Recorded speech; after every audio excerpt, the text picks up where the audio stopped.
Our guest tonight wants to just go by his first name, Donnie. Donnie, welcome to Dogman Encounters Radio. Thanks so much for coming. Thank you, Vic, for having me. I really appreciate it. Please give us a brief bio on yourself. Well, I'm 44 years old. I'm an avid outdoorsman. I have been my entire life, more so up to before the encounter happened. I still do venture out into the woods. I do it in completely different areas now. I work on heavy equipment. I'm kind of a matter-of-fact kind of guy. I never was one to play practical jokes on people. I'm just your average country boy. Now I live in the city for reasons most people can understand. That's really about it. You know, Donnie, it didn't take much time talking to you to figure out how nice of a guy you are. You're about as nice and genuine as they come. That's one of the reasons why it was so hard to hear how hard hit you were by this encounter that you had. Please tell us about the area where you had this encounter, because that plays a huge part of what we're going to be talking about today. I had originally found this area in 1998. I had moved into some condos that were not even an eighth of a mile away from Tucson Wildlife Research Center, and that bordered on the fringes of Fort Meade in Maryland. I had rode over this bridge and I had seen what we call a creek to some people, or a creek. I call it a river. And it doesn't matter if it's 10 feet wide, it's the river. A small stream is called a branch. But I had rode over this bridge and I saw this river and I said, man, that looks like a nice place to fish. So I had a four-wheel drive truck, so I pulled it off the side of the road and I walked down the embankment. At this time, I was by myself. I had no fishing pole. I was just looking at the area to see if it would be conducive to do any fishing. And when I got down there, I was pleasantly surprised. So I scouted around just a little bit, walked back up the embankment, and got in my truck and left. In a matter of a day or two, I called a couple friends of mine that I fish with on a constant basis, and I explained to them what I found and what it looked like, and I said, you know, guys, I think we really need to give this a try. This got in the way, and that got in the way. We really didn't get to try this river out until the year 2000. The first time, I had went by myself. I took my dog. I had a pit bull named Obi. I took him with me, and I parked the truck. But this time, my dog would not get out of the truck. You know, I would pull on his lead, and, you know, he would set his feet firmly on the seats, pushing against me. So after 5 minutes of that, I said, okay, you want to stay in the truck? Stay in the truck. You know, it wasn't a hot day, so I rolled the windows down and went down and just threw a line in the water. If you fish in a creek or river, you can almost look at a spot, you know, where the water's a little deeper and where current's running and, you know where the fish are. But, you know, I caught 2 or 3 nice smallmouth bass right there on the edge of the river. At that point, I was hooked. But when you walk down this embankment that is under the bridge as it crosses the river, one side goes north and the other side kind of heads south. The side that heads south looks so much better, but it was the property of Fort Meade. They had all kind of signs and skull and crossbones that people would put up, and, you know, the do not enter signs. All the kind of signs you expect to see to try to keep a man out. They actually had a fence running down the edges, right to the edge of the water, you know, to keep people out.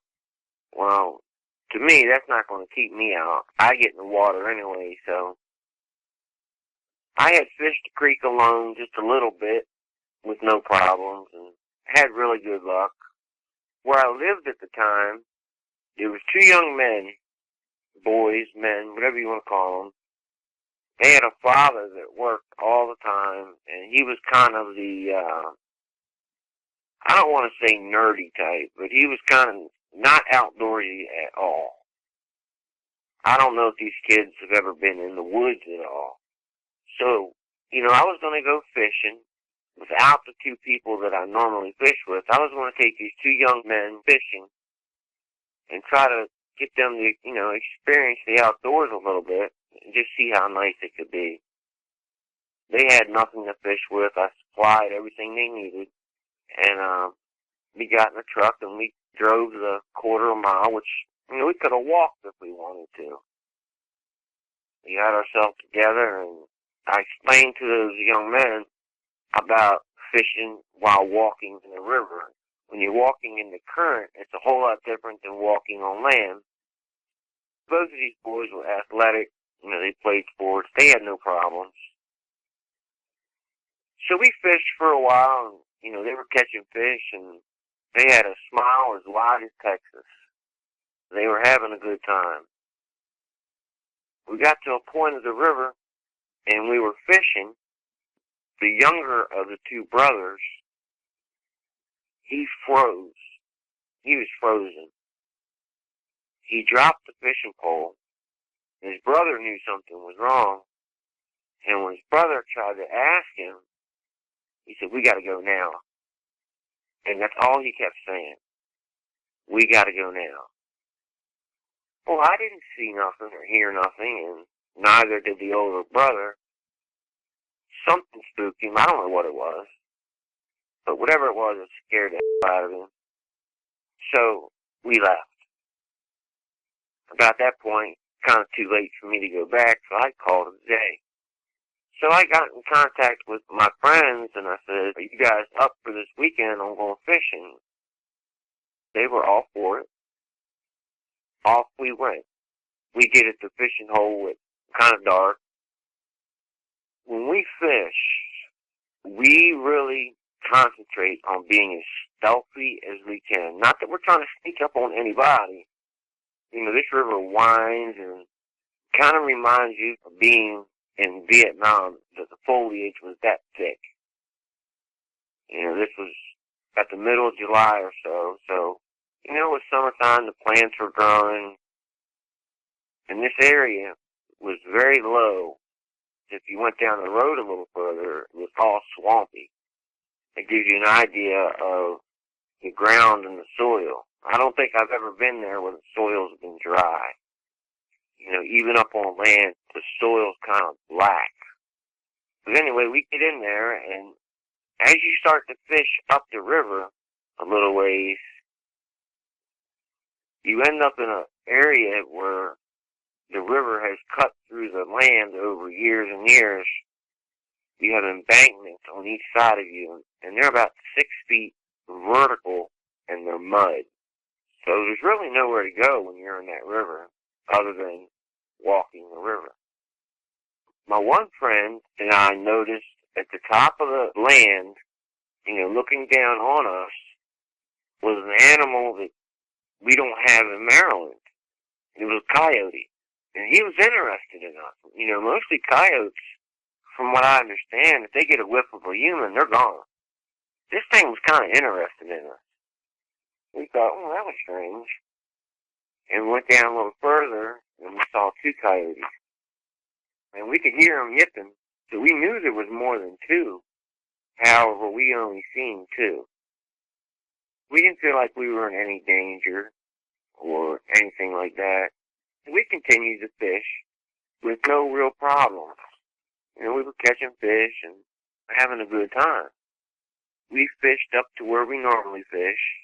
It's called the Patuxent River, but there's many, many parts. You got the Little Patuxent, the Patuxent River, the Upper Patuxent. The part we fished in was just little small parts of the Patuxent River. We fished that whole day with, no other problems. One of the men that I fish with, he's deaf. I can sign language a little bit, but, I don't know a lot. The other guy, he's a police officer, and He's also got a little bit of outdoor experience. I don't think he's got the experience that I have, but, he's been hunting and fishing periodically. But that's kind of rattled us both, and I remember talking about that all the way home because, I would drop these guys off at their house, and we had talked about that. Did we really see coyotes? I know what a coyote looks like. I've seen them, out west. I know the way the dog's built. I know the sound of a coyote, and that's what we saw, coyotes. Like I say, they were taking a great interest in us. At no time did they ever try to jump in the river or anything like that. They were curious nonetheless. So we left that day. We had made plans. At that time, I was working every other Saturday. You can't hunt and fish all the time. You got to spend time with the family. September of 2001, we decided we were going fishing. And I remember the excitement of it. We went to the store and bought a few new lures, and, that stuff doesn't excite some people. But when you're a fisherman, to buy a couple new lures and maybe a fishing pole or whatever, that's exciting to me. That's just part of my inventory. I guess we got there about 5:45 in the morning. Still wasn't daylight. So all we have when we go in the water is a pair of shorts, and we used to always wear cleats because, it can be slippery, and the cleats just give you a type of security to where you don't slide around so much, and, they dig into the sand at the bottom of the river just like they would dig into the dirt when you were playing softball.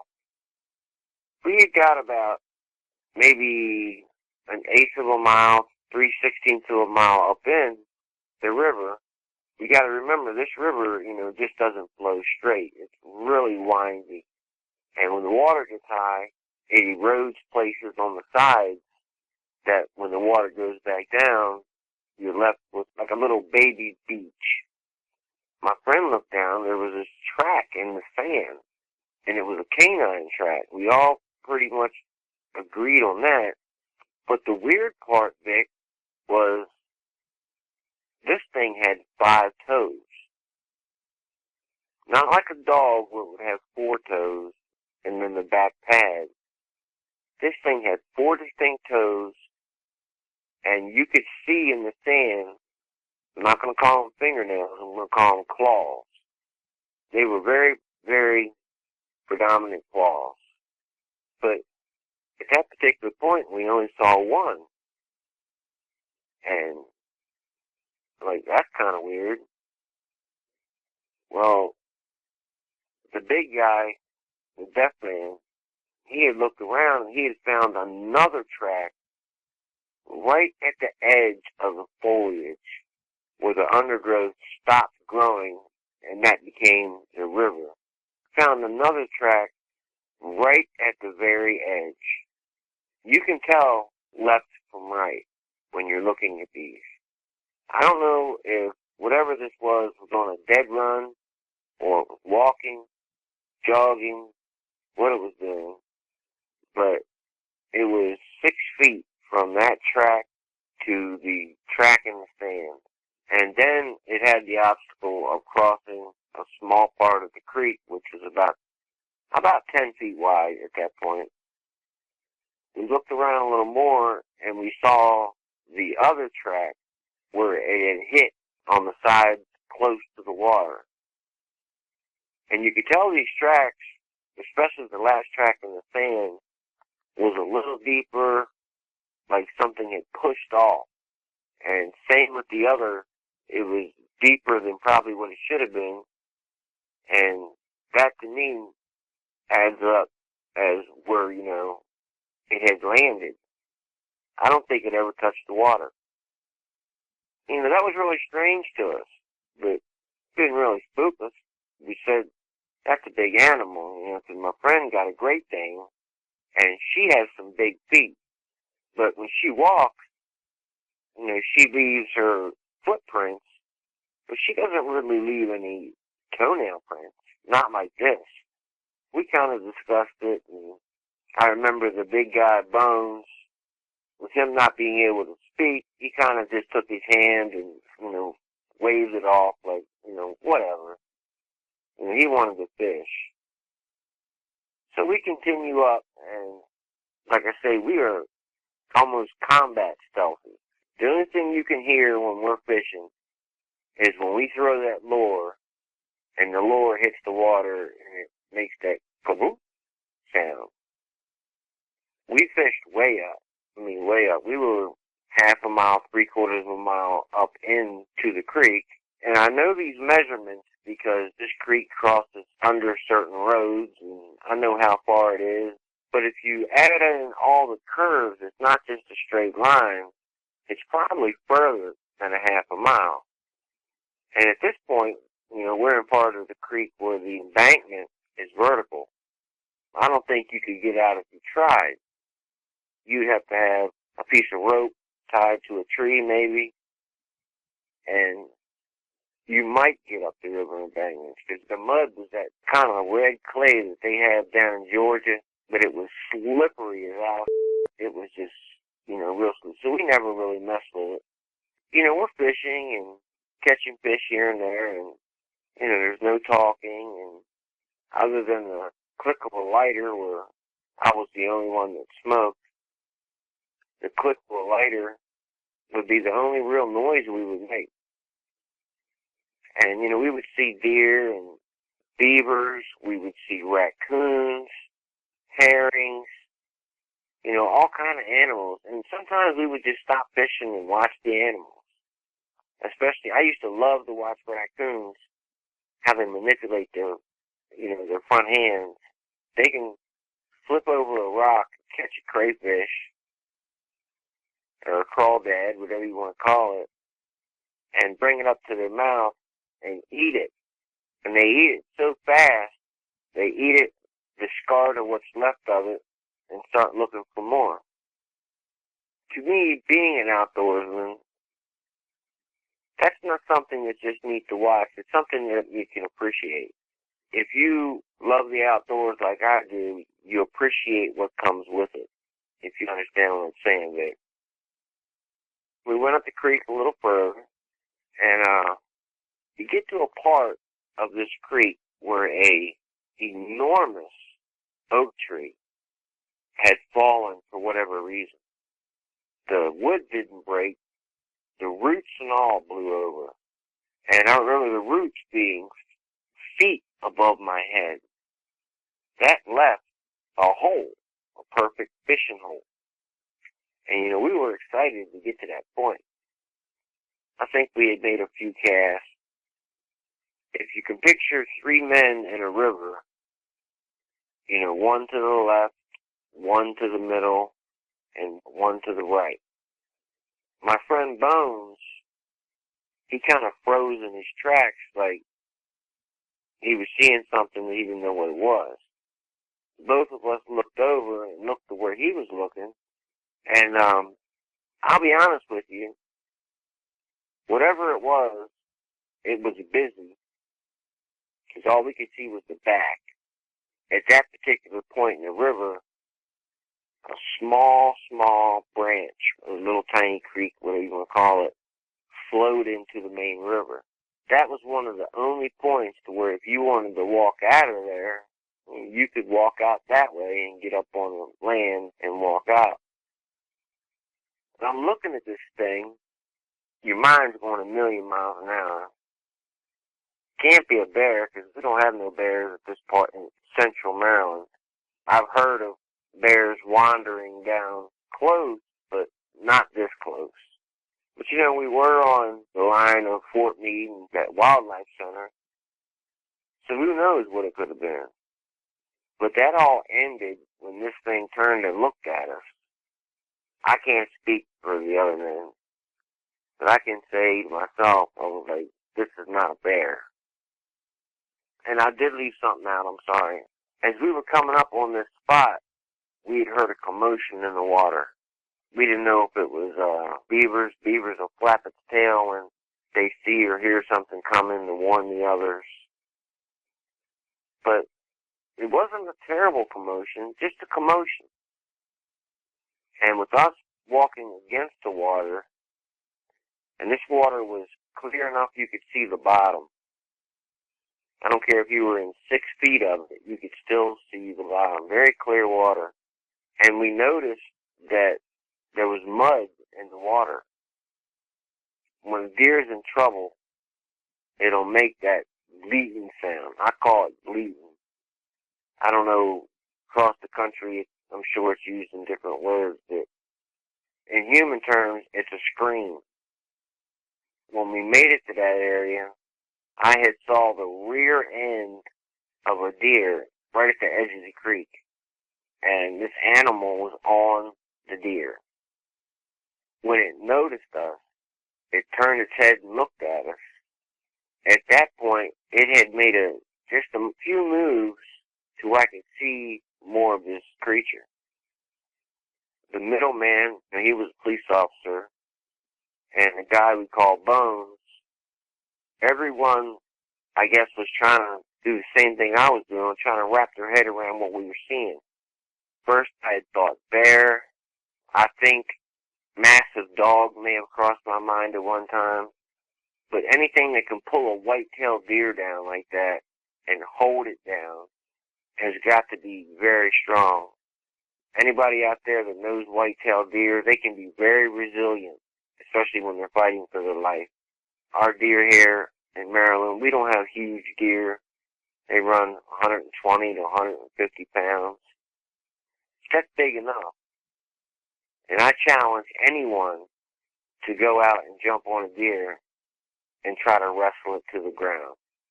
I would put my paycheck on it that you're going to walk away bruised, battered, and probably with some stitches. As this thing looked at us, I could see off the right side that it was holding this deer down in the water. I don't think it was trying to bite the back of the neck per se, like a cougar or a bear or any major predatory animal. This thing was holding the animal down with brute force, with one hand. And when he saw us, he immediately spun around, and the word I'm going to use is ballerina. This thing turned around, holding the animal down with one hand, in an instant put its foot where its hand was to continue holding the animal down, which at this point I think it was pretty much expired. It had died. And there was a little bit of blood in the water, but not a lot of blood that would indicate that there was a lot of physical trauma to this deer. But there had been some trauma somewhere. I didn't see it. So when this thing turned around and looked at us, I can speak for the other men. We all froze. And we froze for a good 3 or 4 seconds. We were nothing but statues in the water. When your brain is looking at something like that, your brain's working at warp speed trying to figure out what it is. Because from what I understand with a lot of scientific studies, when you look at something and you've never seen it and you don't understand what it is, your brain is trying to compare it to something that you already know. Well, this thing was something that I didn't know, something that wasn't supposed to exist. In my time in the woods, I had never seen anything like this. I had never heard about anything like this. You know, I've heard about the boogers. While down south, right on the border with Georgia, I had a booger sighting. It was at a long ways, but, you know, they were accepted. Even my father told me at a young age in the woods when we started hunting, keep your wits about you. Don't just look around you, you know, look up. My father never let on, but I'm convinced that he knew something, and maybe he was planning on sharing it with me when I was a little older. I don't know, because he's passed on now. You know, I don't know what he was going to tell me. But my father was a very good hunter, taught me everything he knew. He was a very good marksman, and he passed all that down to me at a very, very, very young age. So here I am, 30 years later. I'm looking at something that, Vic, it's not supposed to exist. other than in movies.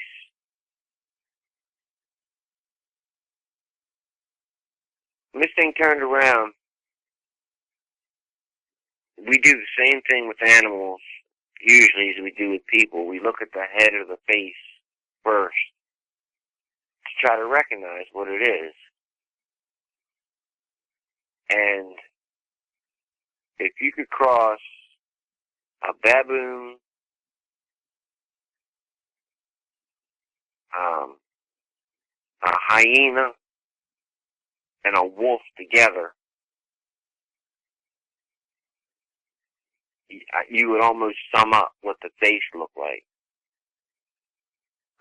It had a mane, not like a lion's mane, but had real thick fur around the head and neck. And the shocking part was this thing was on 2 feet. It looked comfortable down on all fours while I was dispatching of this deer, but it looked just as comfortable, if not more comfortable, when it got up on 2 feet.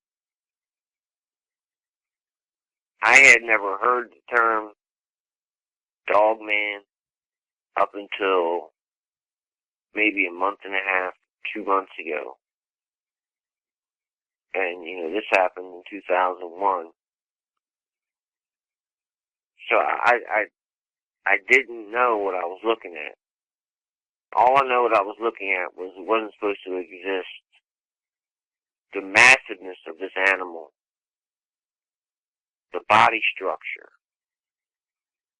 It didn't really have paws. I'm going to call them hands. Not like a man's hand. Much larger, much longer. Almost if you could take a wolf's paw and stretch it out. Stretch the middle part out between the front toe pads and the rear pads. Stretch that part out and then stretch the fingers out. I want to make it very clear, this was the middle of the day. This is not something that I caught in the corner of my eye in the middle of the day, and we're kind of having, at this point, a Mexican standoff. And it wasn't that we were trying to be brave and face this animal, as we were frozen in fear, shock, and I don't think either of us knew what to do. Well, while this thing was standing there, Bones, he kept looking over his shoulder to the embankment behind us. My other friend and I kind of caught on, and we started never wanting to take our eye off of this dog man, but we wanted to see what was behind us. And we never did see it. We heard it. That's when the fear almost set in tenfold, that we knew that this guy wasn't alone. I mean, to catch a deer in the middle of the woods, a deer can change angles. It could be going one way and make a left turn, make a right turn. And anything that catches a deer in the middle of the woods, and I know how fast a deer can run, has got to have speed, strength, and agility that we just don't understand. Maybe one of the superheroes that, the kids watch might have a chance. But this was a real creature. We had brought some pistols with us, only for coyotes, because, coyotes can be a little vicious. I know quite a bit about firearms. Anything from the smallest little .22 up into the .458 lot elephant guns or the .570 nitros and everything in between. I knew what we had. We would have been better off picking a rock up and throwing it. So we never did shoot. After we could move a little bit and kind of come back to reality, this thing made a bluff charge. With the first millisecond, I didn't know that it was a bluff charge. And everything ran through my mind at that point. Because I knew this thing was built from the ground up, if it chose to, be a killing machine. The speed in which it made those 3 or 4 steps was the speed of I want you to picture a cat that is swiping its paw at something really fast. Like maybe it's trying to, if a dog comes up to it, it might strike the dog in the face with the paw. You don't realize the paw has hit you until it's hit you. You know, you didn't even see it coming. But it stopped. This thing actually looked at all 3 of us like it was sizing us up. It wasn't just an animal standing there. It had sized us up. You could definitely see at that point that it would make a real quick look across the river. That just added to the fear. Standing in water, I'm not sure, but I really do. I think I wet myself because this is going against the grain of everything that I was taught, everything that I had learned, and a creature that don't exist. But I'm here to tell you they exist. They're real. So the only real option we had in order to get behind us was those vertical banks in the water. But the only way to really get up on the land would be to walk up, brush the dog man aside, step over what he just killed, and go up there. Well, I got news for you folks. That's not happening. You know, not me. But at the end of its little bluff charge, it growled at us. No barking or anything like that, but it growled at us.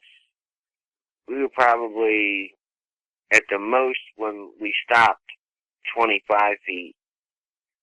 And this thing took a 10-foot bluff charge. Now we're even closer. And when it growled at us, it opened its mouth a little bit. I could see the canines, or the teeth, whatever you want to call them. This growl was so deep. The lung capacity of this animal has to be incredible. In order to make that sound and hold that sound, it reverberated through every bone in your body. You really do. You think, if my family finds me, it's going to look like I've been chopped up and, ready to put into a mayonnaise jar. That's how well built these animals are. The legs of this animal, just to give you a little perspective, they were muscularly enormous. Now I wear a 32, 33 waist pants. Each of its thighs were about as big as my waist, if that gives you any idea of the lower part. And then the upper part, you could see dog features, but it was more manly. This thing actually had a chest, had biceps like a man. I'm not going to say the hands were like a man, because a man's hand is not that frightening to look at. This thing was kind of black in color with some gray, but the fingernails were coal black and a good inch long. Maybe an inch and an eighth, I don't know.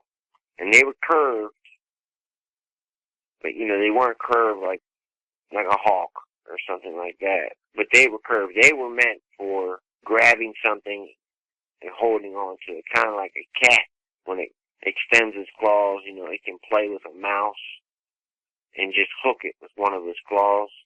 But these claws look like they could rip if they wanted to as well. They weren't like fingernails. They were flat. They were roundish, and they came down to that point. I can give you these descriptions because I was within spitting distance of this thing. It did have a tail, but by now we're trying to back out. We're walking backwards. Don't ask me why, but we still had the guns in our hand. I think had we fired a shot at that thing, it would have been our own demise. Initially, we had only brought the little handguns just in case the coyotes got a little crazy.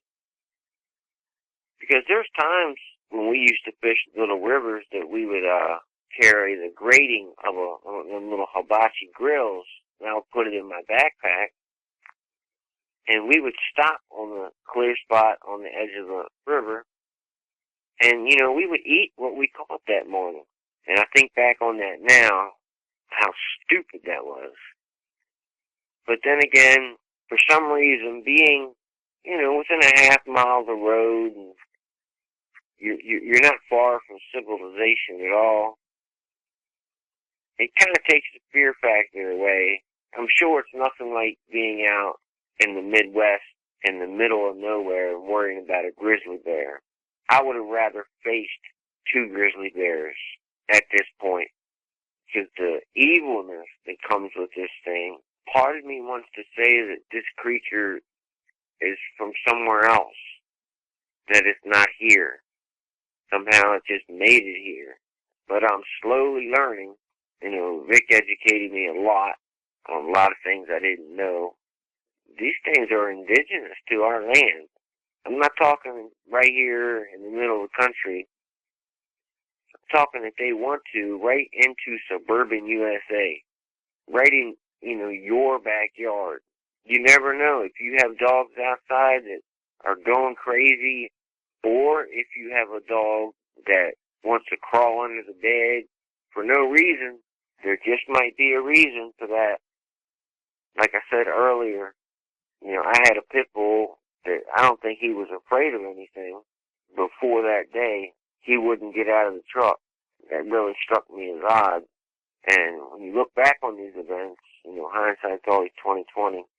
Maybe seeing the tracks in the sand were enough to say, hey, we need to get out of here. This is something we don't know what it is.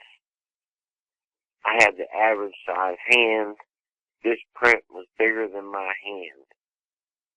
So as we're backing out, slowly but surely, we could hear on the opposite bank something paralleling us that was not trying to be stealthy. It wasn't trying to hide from us. It did hide from us to the point where we really didn't see it. But you got to remember, we're down in the river. We would have to look up to see it. With the banks of the river being about 6 feet of mud, it could have been 6 feet off the side, and we couldn't have been able to see it. But regardless, it was paralleling us to the truck. Once we had got a quarter of a mile away, that's when we started beating feet as best we could. I don't know if this hurts the program or not, but I forgot to say about it did pick the deer up as we were backing out. This is something that didn't have to take its teeth and drag the animal like any other predator that I know of. This is something that it looked like a mature deer, picked it up and walked away with it. And the whole time in the background, you could hear the yipping of the coyotes, almost like they were in some kind of ecstasy. I don't know. As we were backing out, we crossed that sandbar that we had seen with the track. But this time, not only did we see the track that we had seen where it or another one had crossed right there as well, going the other way. So in reality, as we were fishing, these things were all around us. I'm sure now they watched us get out of the truck. I'm sure of it. But once we got where we thought we could turn around, and you can't run in thigh-deep water, but you can try to make your best effort. We got in the truck, and neither one of us had a fishing pole to bring back. We had dropped them. Not that I cared, but we dropped our fishing poles. When we got up to where the fence is, it's a real effort to get through. You almost gotta go underwater with your head and come back up. But we all got through, and the embankment where the bridge crossed to go up to the truck, it's probably 50 feet, I would say. Slimy, dirty, muddy. Well, I can guarantee you, Vic, we set the record in the time that it would take a man to get from the bottom of the top, to the truck. And, this was a brand new 2001 Toyota, which, people with their vehicles, they try to take care of them, and, I didn't care. I got in there wet, muddy, started the truck, took the guys home, and went home. And didn't say nothing to anybody. I've never said anything to anybody. This is the first that I've spoken to this. It's helped me a lot to talk about it. When I initially talked to Vic, I couldn't get my words out. And I'm sure he can attest to this, I was truly rattled. Because I was talking about something that I had tried to bury for 14 years. I'm not discounting anyone's experience with this, because it is truly a terrifying ordeal.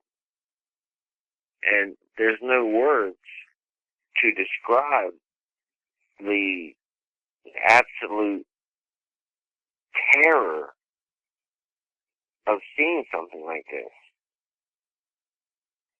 Point in case, if a serial killer tried to kill you or whatever, your mind knows that that's a man and you go into your fight or flight mode. But when you see something like this, it adds a whole different type of fear to it.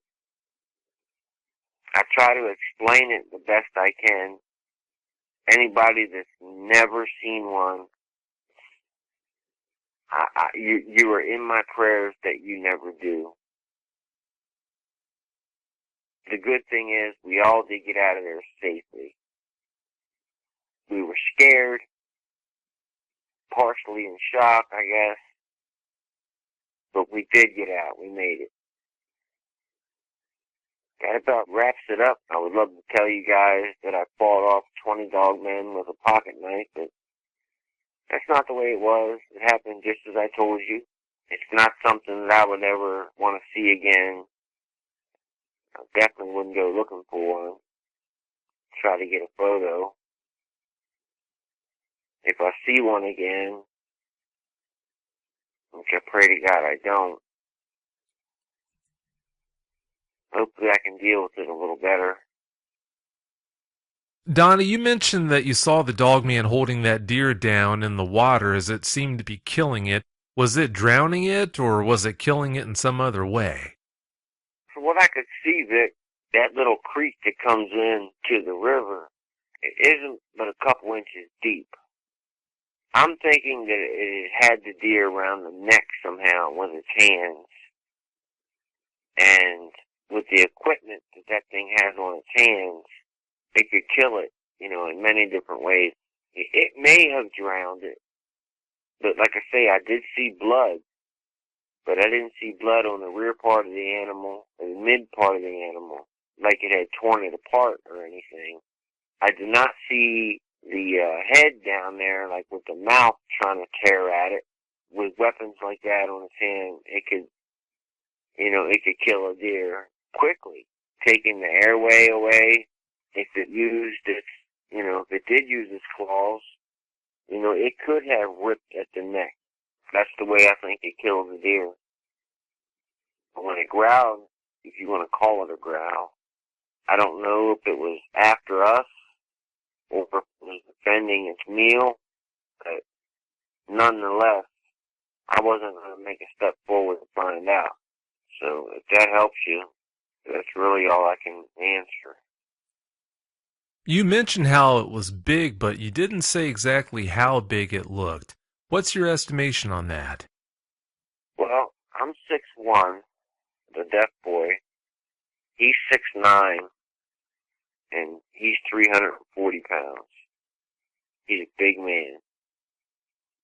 And he's not fat, he's just big. This creature, let's call him Dogman, we know what it was. On the bottom part of the scale, 375, 400, easily.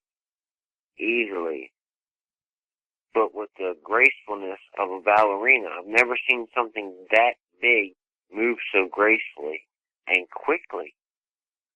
A grizzly bear, we all know, is a very big animal, powerful animal.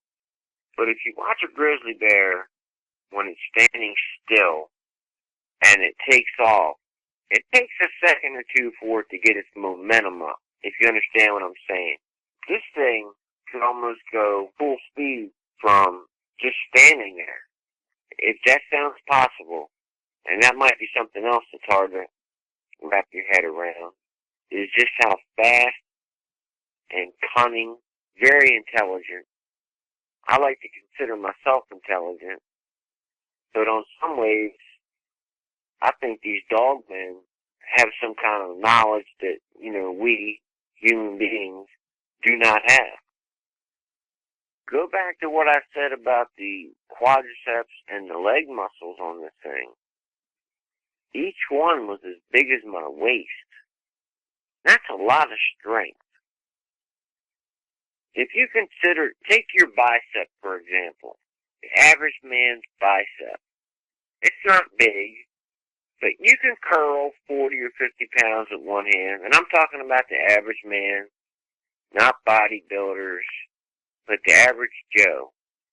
Take a muscle that's literally 15 to 20 times that size and think of the power that it could have. It actually had biceps, not like a dog's front leg. This thing has some characteristics of a dog, but it's got a lot of characteristics of man as well. But those characteristics are amplified 20 times. The head was probably as wide as two German Shepherds, kind of a long head. It had like a furry mane around the head and maybe a quarter of a way down his back, which made it look even bigger and more imposing. Let's use a dinner plate, for example. When I put my hand on a dinner plate, I can almost touch the edges. If this thing put its hand on a dinner plate, its fingers would hang 4 or 5 inches off, to put it into perspective. I think I ran into a mature, in his prime adult. There was nothing juvenile about this thing. It just emitted fear. I mean, it looked like it could just reach into you and grab you. Almost had the attitude of, there's nothing you can do. You're at my mercy.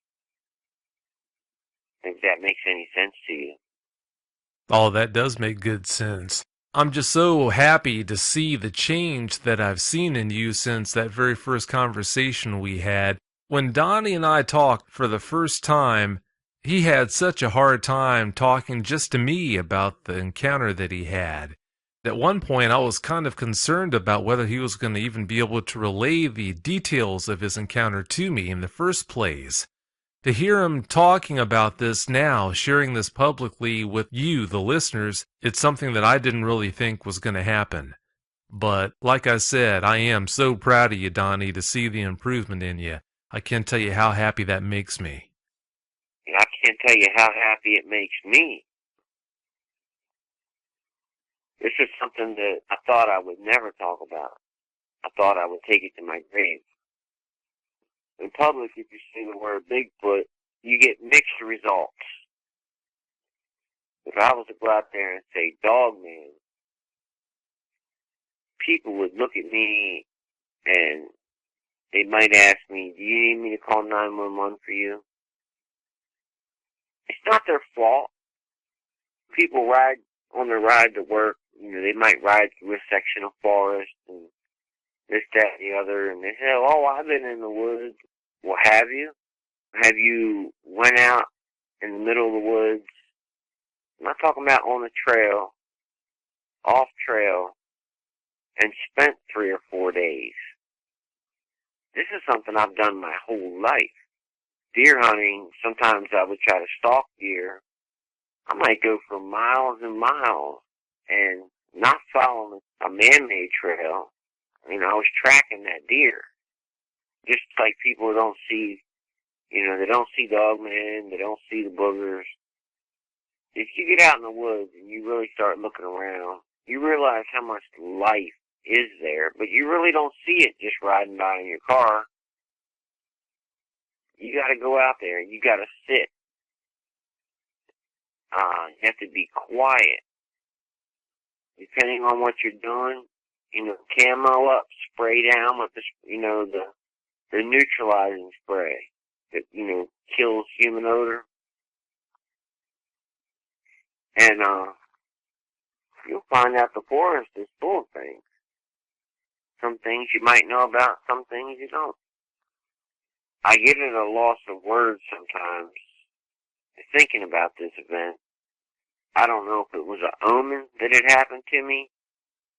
It has intrigued me to research the subject, but until I run across Vic, there's nothing out there.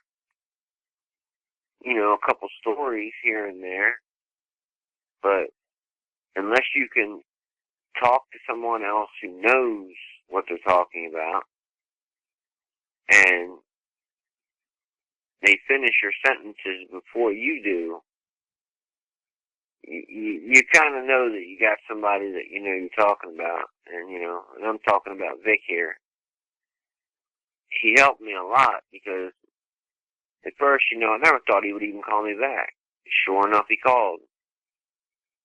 And something happened, and, he had to get off the phone. He said, I'll call you back. I said, okay. This guy thinks I'm, some nut from left field. And sure enough, he called me back. At one time, we had reception problems. And he didn't give up on me. He kept calling back. That showed me a lot about Vic's character right there. I mean, he wants to help people who run across these things, and they are out there. Don't make any mistake.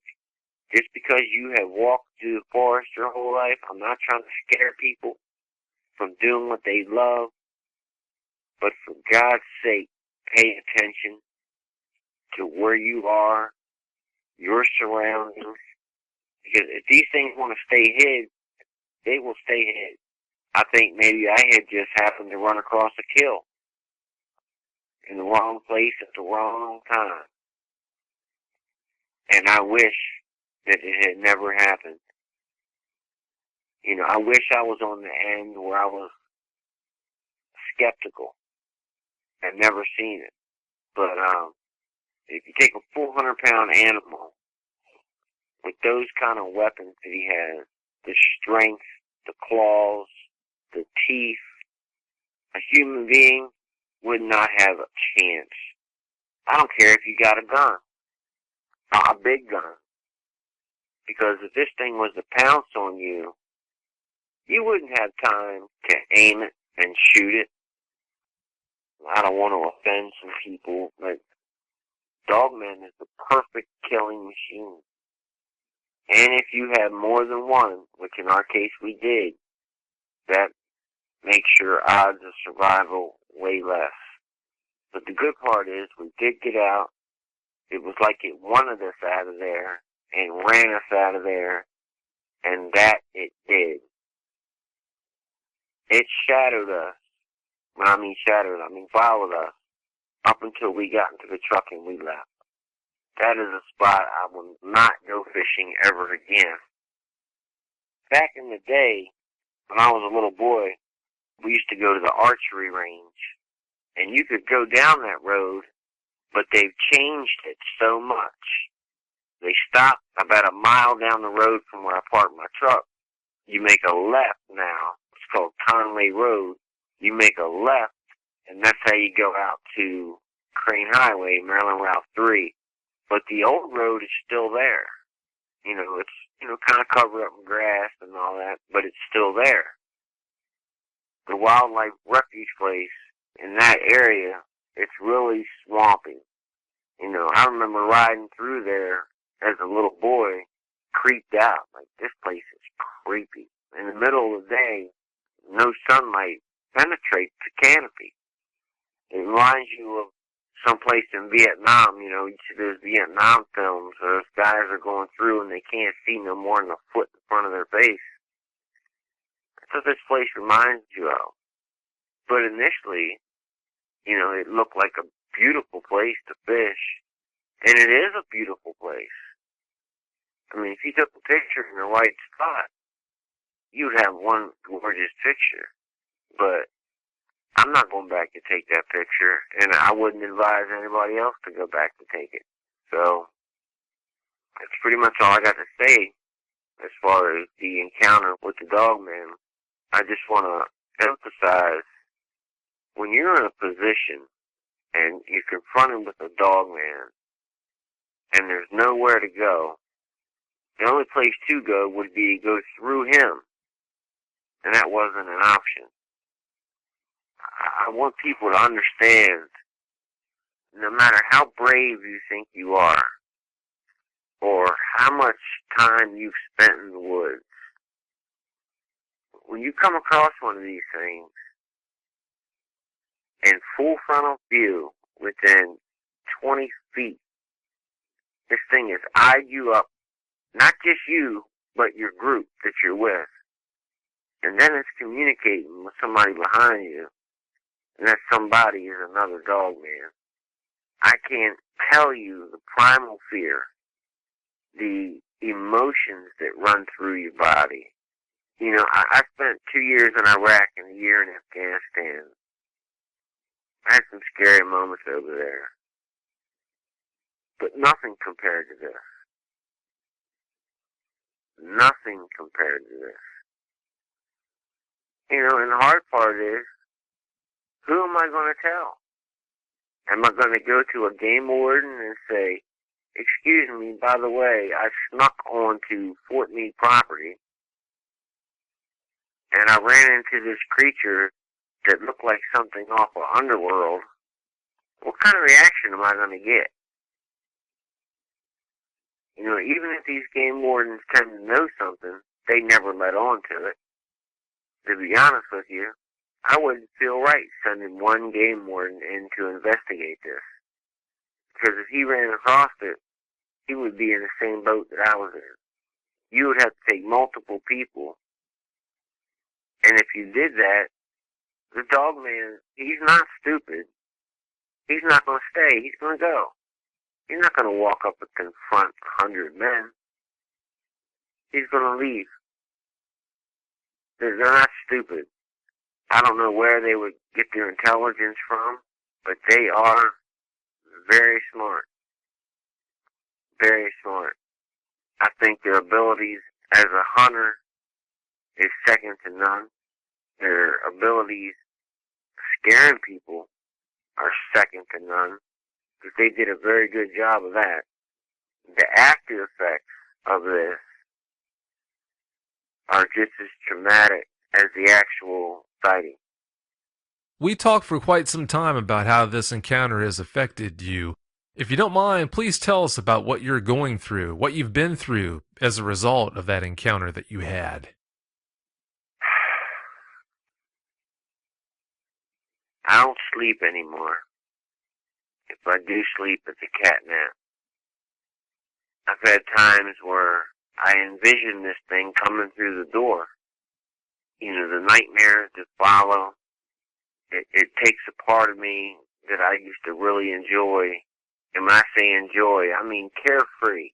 When you walk out in the woods, there's not supposed to be anything there that can hurt you or scare you. I had to be on anxiety medication for a while. Wouldn't go outside after dark. You couldn't pay me to go outside after dark.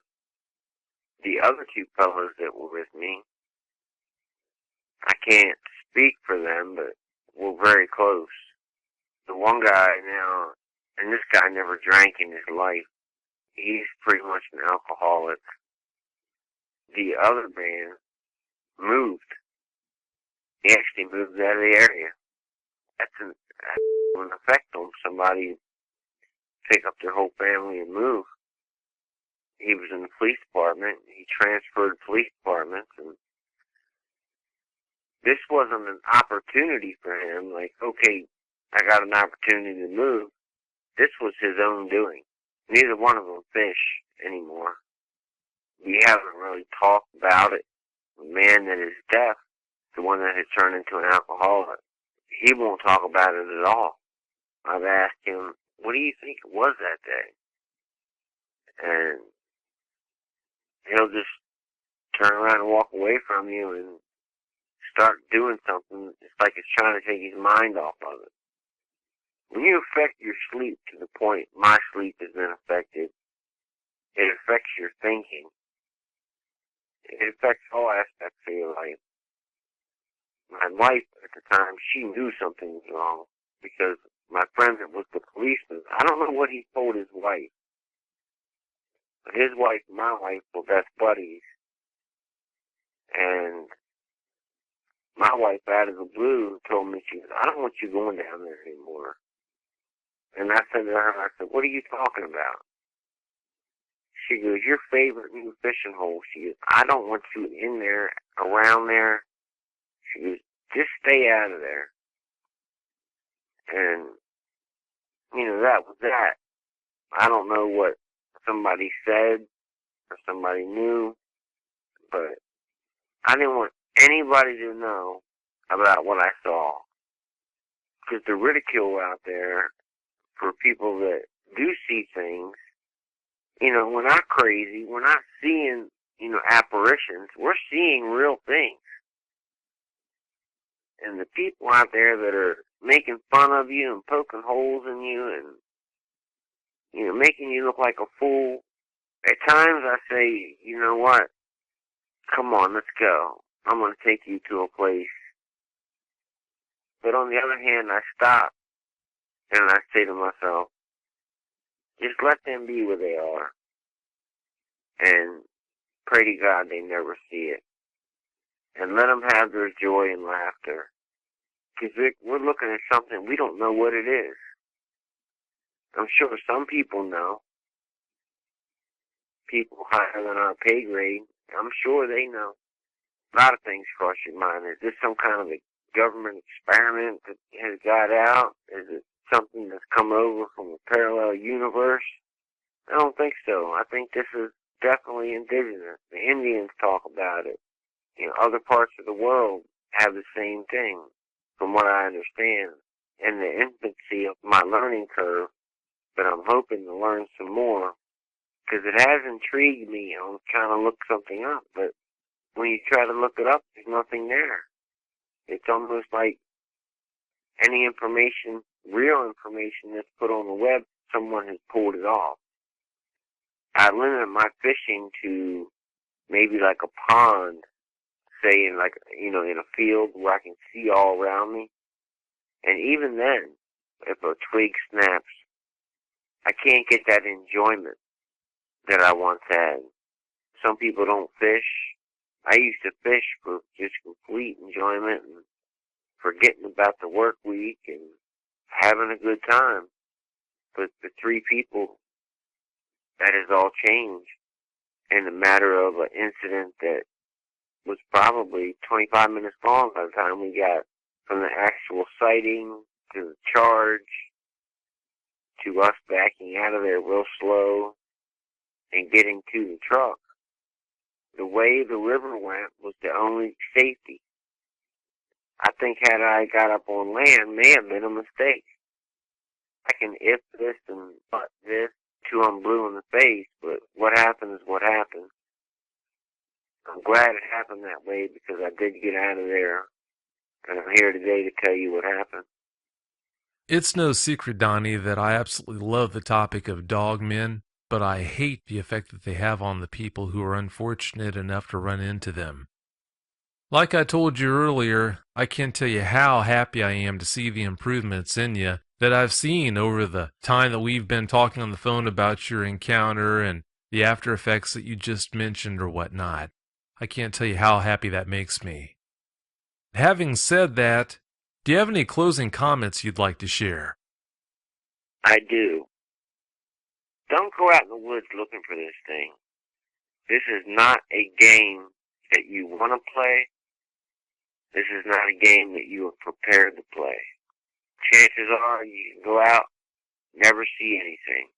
But if you do, and you find yourself in a situation, it might just do to you what it's done to me and 2 other people.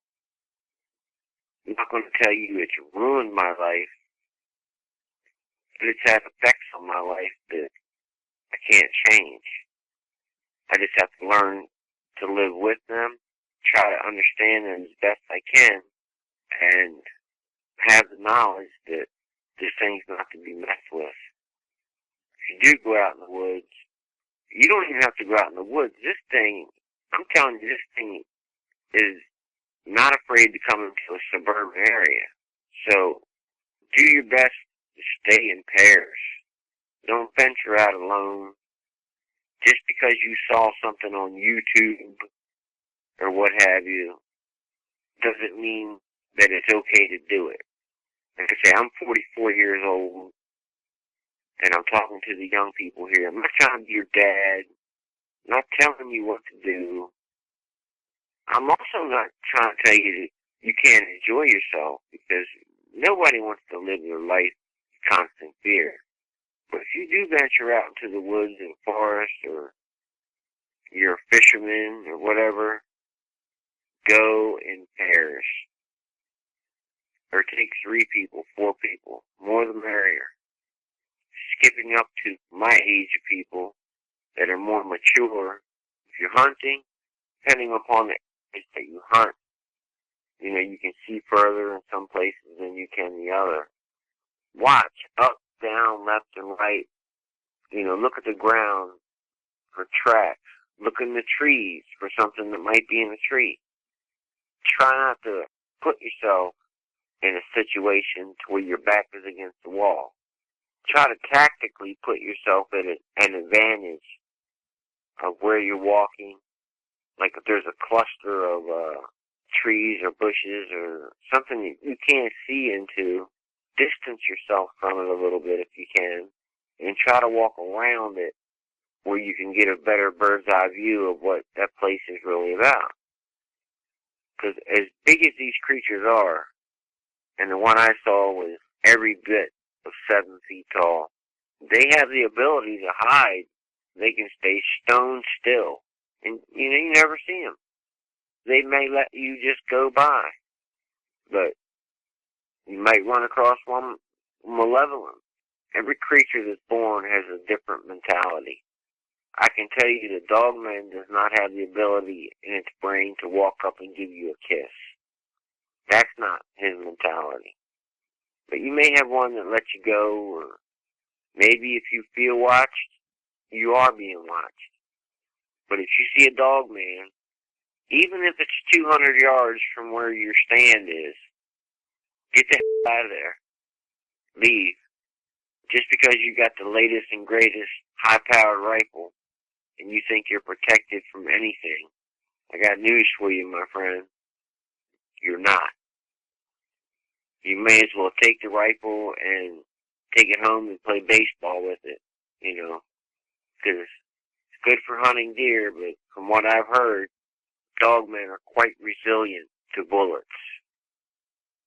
Donnie, until you found the show, you felt like you were all alone. You thought you were the only person who had ever experienced something like this.